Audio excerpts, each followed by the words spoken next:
Welcome to Recovery Cafe Longmont. I'm Alyssa Hamilton, Development Coordinator. As a person in recovery, I see the value and the beauty in this community of refuge for people who come from all different walks of life, yet seem to share a lot of the same struggles. The cafe is a healing place between crisis, treatment programs, and a life of stability for those who deal with mental health issues, substance use disorder, homelessness, and trauma. When I walk through the cafe doors and sit down to a meal surrounded by my peers who can and want to understand me, I breathe a huge sigh of relief. As someone who has dealt with depression and substance use disorder, I've always been inclined to isolation and struggled to find a place where I felt I truly belonged, until I came here.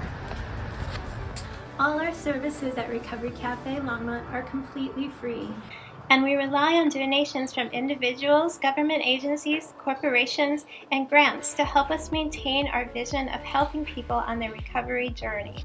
As a person in long-term recovery from opioid use disorder and mental health challenges, as a person with lived experience, it's been my honor to be a peer support specialist here at Recovery Cafe Longmont.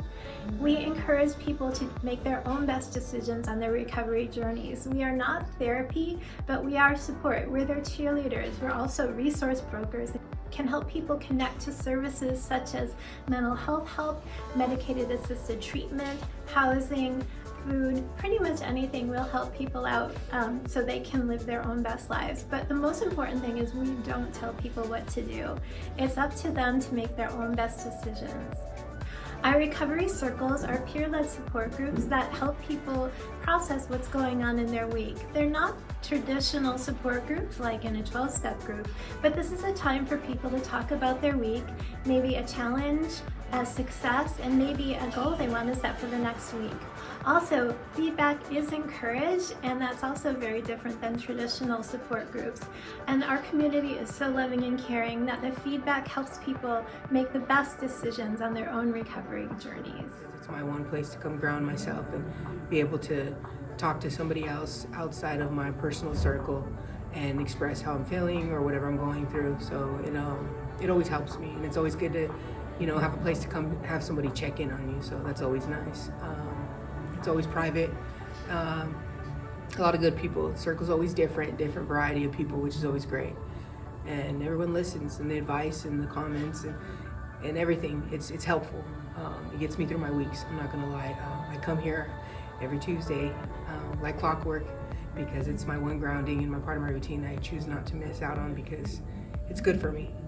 So we have a circle at our local halfway house, and that has been a big success because, especially coming from an institution where you're told what to do and there's a lot of expectations of toughness or not showing your feelings, when you have a group together of people who have had the same experiences, you see other people being vulnerable and letting their guard down, and that encourages you to do the same.